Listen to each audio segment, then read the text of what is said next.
From your two casters, time to jump into the grand finals here at the Rainbow Six Pro League Season 8 APAC Finals. Devmata Cthulhu, have a good one with this one.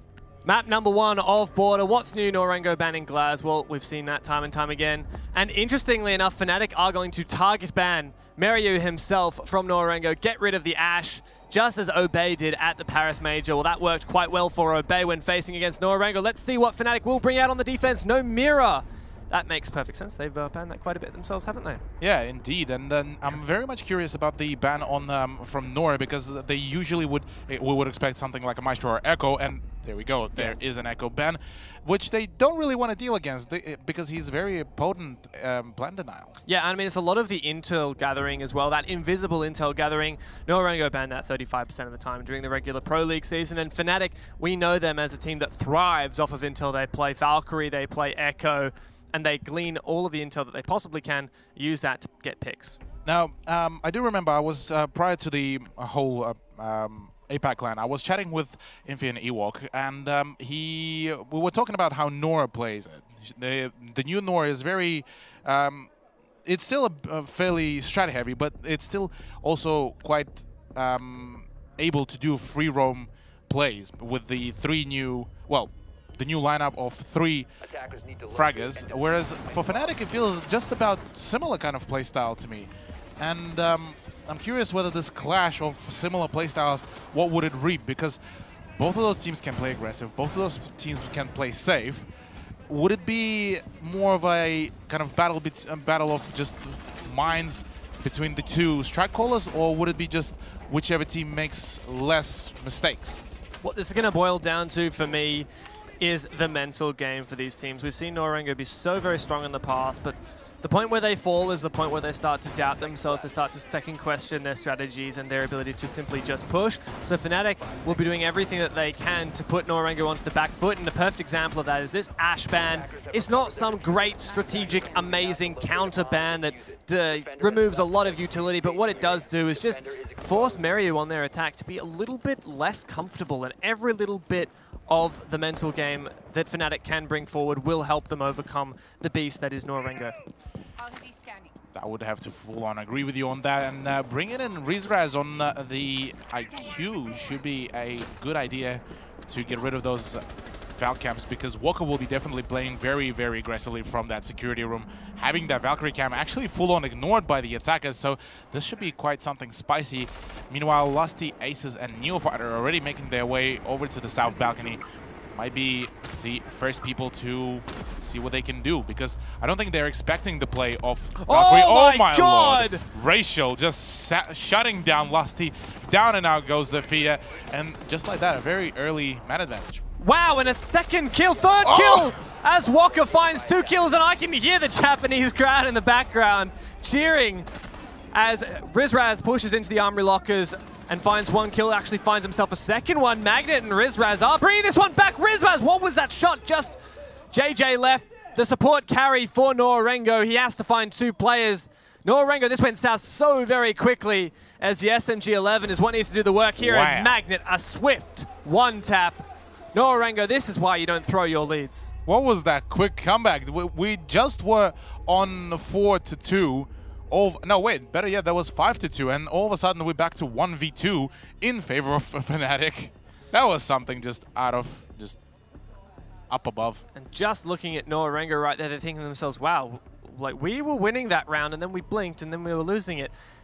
This emotional style of play where Nora-Rengo get really hyped when they win and stay dead silent when they lose is dangerous, because if something like that happens, if they have an advantage, they get overexcited and they throw it away, and that's what's going to punish them in the long run. It could very much happen, but with that in mind, though, I'm a bit conflicted, because yes, Nora did play very aggressively, but for some reason that did remind me about how Mantis played it several times. The very aggressive, very risky play. So if you do get the risky plays going, you get the very good man advantage. But yeah, I'm a bit on the fence. How was that even allowed? How was Rizraz, first of all, allowed to jump in through that window right into the armory? Well, Racial was very cautious, helping cover the balcony, the armory balcony, to assist Walker in his runouts. But as a result, Racefuel wasn't actually being very aware of the lockers window. We actually have a technical pause going on at the moment, just trying to fix some issues. As you can see, Magnet having a good old chat to the stage admins, figuring out his issues. Well, this is an opportunity for Nora-Rengo to just have a bit of a reset. They're not the ones with the technical issues. They can just have a little bit of a chat, figure out what's going on, figure out, okay, look, we had such a good start there, but what happened? That's a question you were posing. What can we say for Nora-Rengo? How can they retain their focus? I feel that the moment Walker got that frag over on that double kill on the balcony, rotate default back to the side, because at that point Rizraz was just about to start rappelling in right through that window. Because if he would have defaulted back, he would have been able to assist Racial on that defense and be able to secure that triple kill essentially. And from there, it would have been a much harder job for Magnet to pull it off, because he would have been on 1v5 at that point, and that round would have gone to Nora's hand. Perhaps there's something to be said for maybe Nora-Rengo could have had a more successful read at that point in the game. They got 3 great picks off on that Armory balcony side. If you find 3 picks and you're facing a team like Fnatic, who you know are so team-oriented, they set up their strategies, they put players in specific positions for an execute, and you've picked off 3 players from one position. You know Fnatic don't go for unilateral positions, just striking from one position, which means that you know there's probably not any more people in that area. So honestly, Racial and Walker should have turned around and they started. Anticipated. They should have started thinking, okay, look, we probably don't have to worry so much about here. Not much point playing aggressive out of security anymore. What we need to do is be aware of the flank, and of course, that's how Rizraz and Magnet together took advantage of just the complete tunnel vision that Nora-Rengo had. That is true. And even, you could technically say that, yeah, they could have just checked the cameras, but that action happened so quickly of Rizraz and Magnet outing most of the roster of Nora-Rengo that they couldn't just even predict that initially. So it would all depend on the game sense and just timing, I guess. Yeah, I really have to credit the Fnatic players. Rizraz entering in, okay, he gets the kill onto Racial. That's element of surprise. So we can call that. And then a good read. He knows that Walker will probably be rotating because he was playing aggressive in security, so he holds that angle and he gets that kill. Those two kills, like he probably should have gotten, just great read. The third one onto the player in the small desk office, he turns around and he's not even fully aiming down sights. He just pre-fires and he finds that kill. And at that point, I was like, this is over. Yeah. And Magnet, even as you saw the final kill right at the end, a one-tap. We've talked so much about Nora-Rengo being incredibly star fraggers, you know, epitome of mechanical skill in Rainbow Six Siege, comparing them to some of the most coveted players from the Latin American region. And here we have, these are Aussies really stepping it up in terms of the mechanical skill.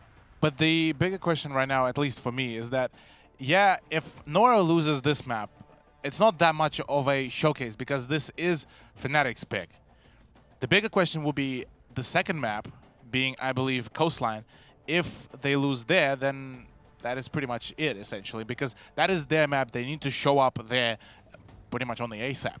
Yeah, I really feel like we should be seeing Nora turn up on Border as well. Historically, Border been a good map for Nora-Rengo. They've played it at previous LANs. They beat Script on it. Mind you, that was a really close match at the last APAC LAN in the quarterfinals, and they've also had good performances in their seeding matches in previous seasons. I remember, like, when I think Nora-Rengo, I think Border.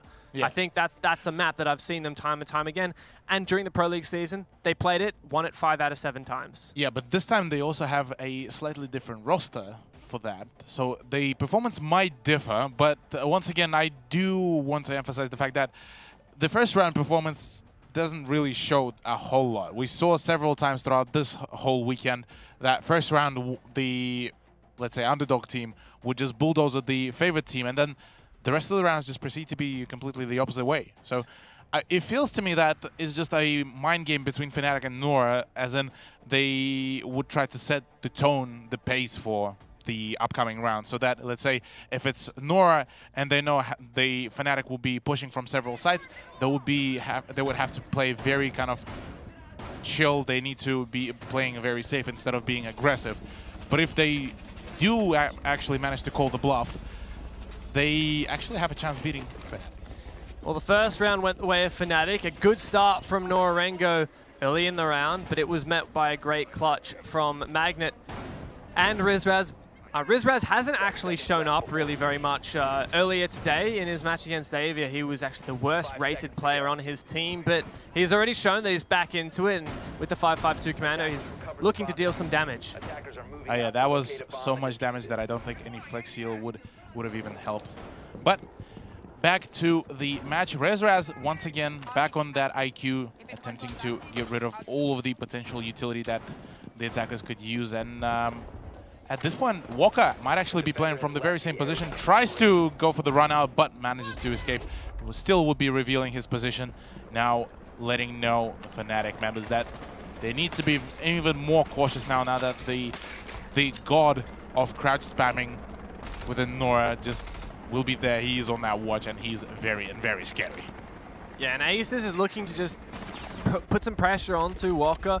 But we can see the rest of Fnatic actually shaping up elsewhere on the map. Control taken of East Stairs, and Neophyter playing Lion is looking to potentially have some kind of input on pressuring from that direction. Magnet also playing the Buck that did so well last round. He's going to be able to have the capability to open up some holes in various positions and also use some frag grenades.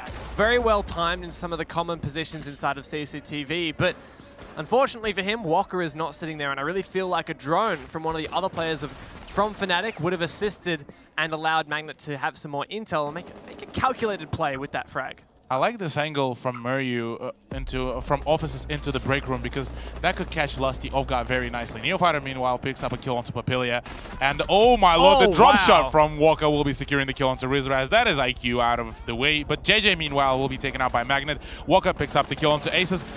Rachel trying to contest. Oh no, what is happening? But the pistol won't be saving Magnet at all, and that Aldo will be ripping right into him. 2v2 situation, a Lion and a Zafia versus Maestro and a Bandit. I'd say one of the better players. Neophyter, a great fragger. Lusty, the clutch maestro of Fnatic, whereas Nora-Rengo have Rachel, the big support player who can still frag very heavily, and Muryu, one of the three top fraggers. You can't count out Muryu as long as he is alive, especially when he has the MP7 or the R4C. In this case, playing Bandit, he'll be able to deal some damage with that SMG. Lusty and Neophyter are the last players. The onus is on them to make a push. Rachel and Muryu split their resources equally across the multiple bomb sites, and they also have a lot of utility remaining. No doubt the rest of Nora-Rengo keenly watching those Evil Eyes and Valkyrie cameras and supplying intel to these players for their clutch. Interestingly enough, I do feel that Fnatic would have a bit of an advantage with this one, because, oh, never mind. Rachel picks up a kill onto Neophyter. And Lusty is the last man standing, but he just cannot see that Maestro, the big unit himself, under that ACOG. And that is the round going into the hands of Nora-Rengo. Rachel really just, he loves getting hyped. I feel like he actually brings a lot to the team. So Rachel is the newest player to the team alongside Papilia. They did come over from Sengoku Gaming Ecstasy. And for a team that was already very hyped and energetic, I feel like those two players just bring more of that to the roster. And I mean, when we look at players such as Muryu and JJ, we don't typically think that they are as hyped, as energetic, but Kazoku, the coach, certainly is. And I think that the addition of Rachel and this kind of positive energy that he can generate really brings a lot to the team. Interestingly enough, Walker will actually be playing on Pulse instead of Valkyrie, which means only one thing, Dev. The defense of the workshop and ventilation room, and a whole lot of vertical play from the side. But the rest of the players, I do feel that it could be a very heavy upstairs defense. That's what they are going to need. For Fnatic, they could alternatively try to full-on ignore and just rush it onto the side from the tellers and go right ahead. But I don't think Nora would allow him to commit this kind of BM. Yeah, typically you take control of the top floor as an attacking side because it's so important. If you just try and force the site, you're going to get shot through holes from above. So that's why Nora-Rengo are going to be putting their resources upstairs. As we can see currently, no one on the objective itself. But hopefully Nora-Rengo will be relocating to control equally the entire map, or at least the areas that they deem most necessary to control. A nice setup, castle barricades to assist them, and some rotate holes supplied by the shotgun from JJ. Indeed. Walker already trying to contest with that southeast entrance through the, I believe, passport control. Whereas Rizraz is just trying to get that utility out of the way, which will be, I'd say, a more logical decision right now for Fnatic. They need to be very, very cautious, yet still proceed to push for their game, which is kind of slightly aggressive, but still have the strats running for themselves. Yeah, I mean, Rizraz playing the IQ is the thing that has scared off Walker from forcing out the Valkyrie, instead the Pulse, which can also be countered by IQ, but you can make some changes to the way that you play the Operator so that it helps out. Magnet pushing on in, he finds the first kill onto Raciel. Losty live droning him in there. Magnet likely to use a grenade to flush out the position, but no, Meryu, a long range shot with the MP7, finds a head, knocks one down for Fnatic. 4 versus 4 now, and Papillia still allowed to play inside of Armory. It's agreed, and now Papillia might actually deal a whole lot of damage as Rizraz doesn't expect. He will get taken down with a nice headshot. Another pre-fire onto Zofia will be taking her out as well. Papillia dealing some nice amount of damage onto Fnatic, emptying out his mag now all up to Aces and Neofighter once again. This time, the duo of Fnatic do need to start pushing for something, and they do have the time for that as well. But a fair bit of choke points for them to go through before they will even get close to the success. Aces. Oh no, JJ! Look at that positioning with the shotgun! Wow. Cleans up the second one. Good night. Fnatic fall down with another round, and the Japanese crowd support their home team. I like how Raciel just gets hyped about literally every play that his team does. He's that one hype man for the team, and that I do believe they need him. Like that. I love it. I mean, one, he's the guy who just sits on site for most of the rounds. I mean, he's playing, you know, typically Maestro. In that case, he actually was the first to fall, but most of the time, he's playing on site. He's chilling up the back, just waiting while his teammates, while Walker and Papillia and Meryu run around and shoot people. He's just chilling there. And then at the end of the round, when his teammates get all the kills, he goes, "Yeah, guys, let's go." So essentially, you're talking about the kind of the Japanese version of Ampli. No, that's me. That's what I'm doing. I'm the one doing no work and then cheering on my team. That's how I roll. All right. Fair enough. With that in mind, though, we will be swapping over back to the game. Walker bringing back the Valkyrie from you, trying to bait out the some maybe different pick from Fnatic, but they will be sticking to their roster of operators for now, as we will be going on the tertiary side, being the customs. Yeah, we've had a bit of a split. Some teams have been more experimenting with the Teller's bomb site as their tertiary defense, but for the most part, I still think that customs is favored. Teams started bringing customs into the meta when G2, then known as Penta, did start toying with it way back before we had a requirement for you to play on 3 bomb sites in the rule book, but teams now are adapting to it quite well. What interests me is the fact that there's a fair bit of utility was put, well, some reinforcement utility has been put onto the Armory setup, but not that much utility onto defending the CCTV, which is probably the more essential, I mean, yeah, more important site and part of the site to defend. Typically what we'll see is CCTV is your primary area that you need to hold, and as we can see, Walker playing aggressively, peeking outside as he was doing on his Armory defense. But of course, you also need to have some pressure inside of Armory, because if you don't do that, the attackers can just push through Armory and quite easily pick apart your defense inside of CCTV. So holding both rooms is equally important. You can do a bit of an onion peel, escaping from areas as the attackers start putting pressure on as you need to stay alive. Definitely would have to agree with you on that one as well. Rizraz, though, meanwhile, is about to start pressuring onto the CCTV, as well as his teammate Lusty playing as Zofia, but I don't think Magnet is that confident about that push into CCTV, knowing that there's a wild Valkyrie still sitting around the Armory area with a couple of peek holes. So Neofighter is already on the duty for droning out, and I do believe they might actually apply their push from the east stairs rather than the balcony.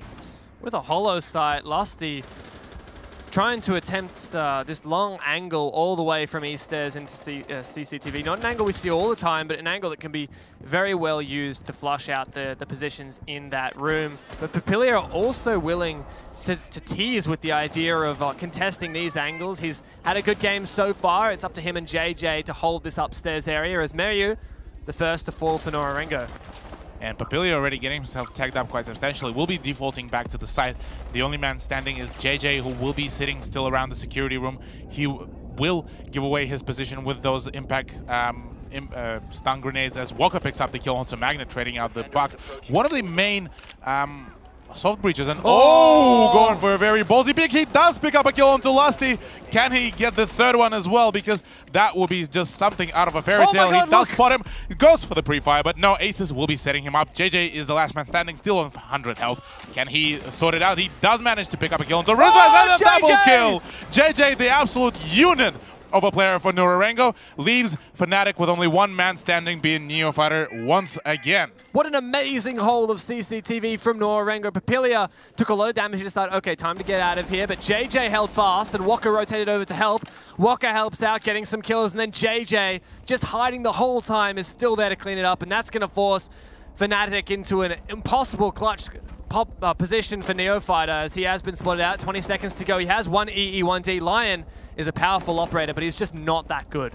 He won't be a very powerful, in my opinion, while he being solo, as he does spot JJ. Will be dropping into supply room, where he could go potentially for a plan. 5 seconds left. He needs to get those frags, but he is getting harassed by Papilia, who will be shutting him down at the end. Nora get yet another round, and look at the hype that is coming off Rachel. That is uplifting for the whole team, I feel.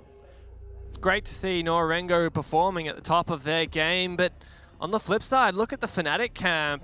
Magnet explaining to his team, explaining to Neofighter what's happening, what he thinks needs to happen. This is really some important kind of discussion that has to come through. And of course, as we've mentioned before, keeping your cool is the most important thing. You need to have these discussions in a constructive manner and not start the blame game. And Fnatic, I think, as a very experienced team, they are a team that can do this the right way.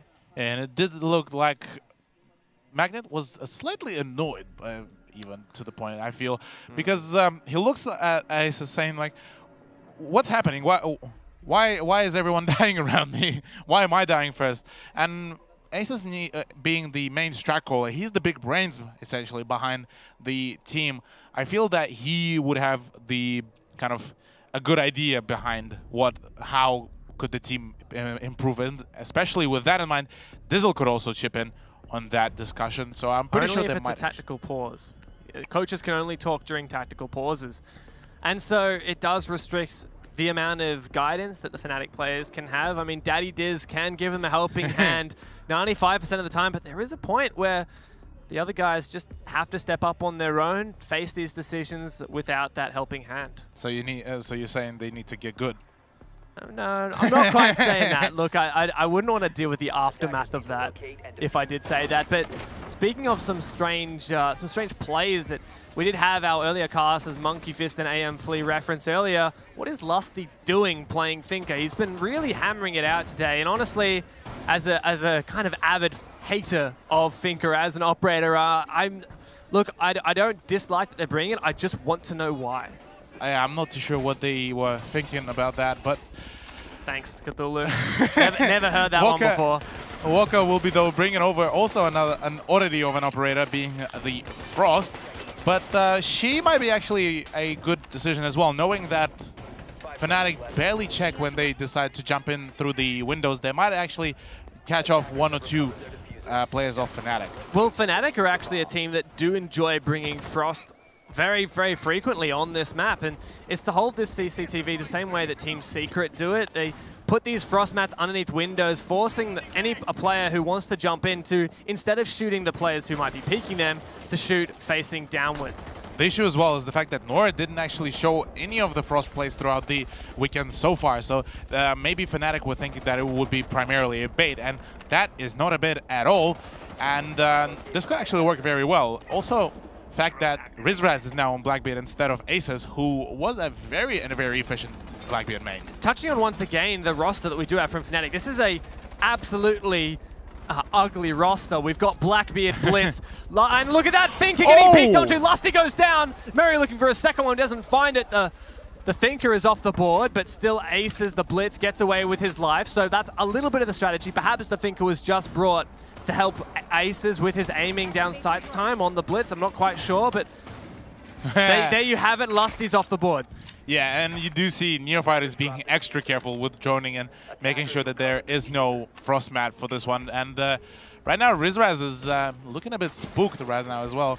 It's funny to see Rizraz back on the Blackbeard. In the good old days on CBD, he used to play Blackbeard, but this tournament is the first time I've personally seen him play it for Fnatic. Typically that would be Ace's job, but Ace is now the Blitz Shield player as Neophyter attempts to jump into the Archives bomb site. Magnet also finds a kill, and his job now is just to protect the planter, get this bomb down. Fnatic in a decent position, denying this push forward, but no, Racial finds the kill. The bomb, however, goes down. Aces finds one, but he gets taken down by Waka. Only 2 players left for Fnatic in a post-plant situation. Indeed, now Magnet needs to start rushing in because the diffuser is going down. Rizraz manages to out-walk her off the diffuser, but the peek from Racial will be securing yet another kill. Racial will be even more ecstatic about that. Yeah, there we go. There's the hype from the man himself. As before mentioned support main actually manages to pop some heads as well on some of the big fraggers from Fnatic. I feel like he heard me having a go at him, saying that he does no work and sits on site. And look at him, he's looking to peek all these angles. As we know, the Alder 5.56, that LMG for Maestro is an incredibly powerful weapon, and Racial using it to its fullest potential. Indeed. Now, Lusty bringing in an alibi, and Aces bringing in a clash. This would be something, a very special showcase to me. Whereas Nora feels to be very kind of calm, still very content lineup. They do have the Capitao, they do have some of the smoke, so it will be a very standard setup. But there we go. You mentioning the Frost on Fnatic as well. Aces will be bringing her in, and should be interesting to witness. This time it's hidden though by the guys of the 6th pick from a Clash. So Nora-Rengo actually hate playing against Clash. They ban it 25% of the time in the league, and if you take into account that Clash only came out right at the end of their season of Pro League, banning it 25% of the time of the entire league is, I'm pretty sure, just banning it the 100% of the time that it was actually out. So Nora-Rengo really don't like playing against Clash. Fnatic, though, they're clearly not comfortable enough on the Clash, and so that's just a tease. However, this may make Nora-Rengo be very cautious and perhaps overlook those Frost traps. That could very much work that, and especially the element of surprise should be there in effect as well. Magnet, he's hoping, fingers crossed, that he can nail those camera throws, because several times we witnessed that they just weren't working out quite well. Muryu could potentially go for a couple of pre-fires, but I don't think they would be expecting any kind of aggression right now from them. Looks like Nora-Rengo are shaping up for an Officer's side push. Fnatic have most of their investment into the CCTV, just as we saw a similar kind of defense from Nora-Rengo. But these mute jammers, I should note, I think will be a heavy impact on this round. Now, to open up this triple wall will be the first point of call for Nora-Rengo. If this is mute jammed, that can be dealt with, but I don't believe it has been jammed at all, and JJ should get it for free. Indeed. Now JJ having the whole angle right open to himself. I don't think that many people will be challenging it. It will be just Lusty peeking from the doorway to avoid and maybe scare off that Thermite, but I don't think it just worked out well with Rizraz being the one playing from the top of the shells. That could work out quite some in quite some extent. Papilia finds the first kill of this round. A great flank watch from Papilia. He knows that Fnatic have a heavy investment inside of CCTV, and that's likely that they'll want to use the intel gleaned from these Valkyrie cameras and other aspects to go for a flank. And Neophyter peeking these angles. He is a very brave man, but not likely to come out on top of that one as he takes some damage. Lusty also being lit up quite heavily, but JJ's been down, and now Neophyter's second peek deals some damage onto Papilia. Indeed. Now Papilia will need to be very cautious while peeking Neophyter. Rizraz picks up a kill into JJ, finally finishing him off, but the peek from Lusty could be very dangerous, because right now that M762 could be dangerous. Waka, meanwhile, picks up a kill into Neophyter, claiming that break room. 3 for Fnatic remaining, and Nora-Rengo are, as a late notice, taking control of CCTV. Wow, look at this angle from Waka. He does get injured through the wall, but on account of points being disabled, Fnatic won't likely realize this. Racial finds one onto Rizraz, a killer of a game for Racial at the moment, as Aces just tries to deal with him, but now he's the only one left, and there's 4 players to find as Walker is given back his feet. Ace is now going for a flank, but Papilia is still on flank watch. My goodness. Papilia likely to find this one, dealing some damage, calling it out, and Papilia finishing him off. Nora-Rengo onto match points on Fnatic's map pick.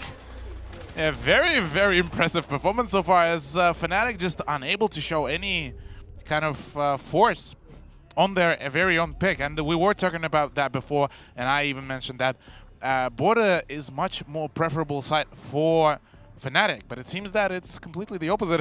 Nora-Rengo seeming to be even better on border, or maybe, just maybe, Fnatic just want to toy with their prey? Oh, I wouldn't think so. I mean, just look at the Fnatic count right now. Nora-Rengo are playing exceptionally, and the Aussies are still struggling. Look to have secured their spot at the Rio Finals and at the 6 Major Invitational next year, but they still want the title of APAC champions, whereas Nora-Rengo, they're up for blood. Fnatic are the team who beat them last season and took the APAC championship. Fnatic are the team who 10-0'd their brethren of Sengoku Gaming in the last season. In fact, both Papilia and Rachel were on that team, were 10-0'd by Fnatic. And Nora-Rengo are looking to take down Fnatic here and serve some sweet justice. Feels good right now, actually, for both Papilia and Rachel to get some, or you could say even revenge onto Fnatic after this performance so far. The bigger question right now, can Nora-Rengo just close it out right in here, right now, and move on to map 2? Because both of us talked about it, they have that very bad tendency to start missing out on some of the rounds the moment they get close to the match point. Oh yeah, once Nora-Rengo get on match point, you have to give the other team like 2 or 3 rounds, and then Nora-Rengo will finally close it out. That's the running gag. I hope for them that they can break the curse, but this LAN we haven't seen too many curses broken, as unfortunately for Aerowolf, it looks like their curse may continue. If Nora-Rengo do win this championship, then, well, Aerowolf once again will be the team knocked out by the team who eventually won the entire event, and that would be heartbreaking. Imagine a 2-0 from Nora-Rengo right now. I think it's certainly on the cards, Cthulhu. This could be very much, yeah, on the cards, and from the performance on border, this certainly looked like this could be very much happening. But with that in mind, though, Magnet on the Valkyrie, I do feel that he might actually go for some of the aggressive plays. The first, never mind, the second actually, second round of the defense for Fnatic. I'm not too sure. I'm not yet sold on their performance yet. Yeah, but Fnatic do have the intel, and that's when they operate best, when they know where the attackers are coming from. Nora-Rengo haven't taken out this camera. Look, in my opinion, it's a fairly predictable position, and it's going to allow Rizraz to find 1 kill. Now dropping downstairs, maybe to attempt to flank later in the round. But Lusty goes down and out now from Mario. Defense of downstairs. Fnatic still holding fast as the numbers are evened out 4 and 4. Indeed. Now, outing Papilia on Zephyr could actually be a very substantial pick, taking out one of the soft breaches. Now, oh, Magnet with a C4 from below will be able to take out JJ, as well as the Thermite did not get to see any action whatsoever. And just like that, the hard breach is down, 4v3 situation, but Nora might not be just out yet. Not looking amazing for Nora at the moment, but they still have taken this ground above. Now, this really is ringing true. What's something Monkey Fist would always say to me, that a little bit of wisdom that he heard from Dizzle, captain of Fnatic. Attack them where they are not. When the push starts coming in, leave the bomb site, let them take it, and then go for a retake.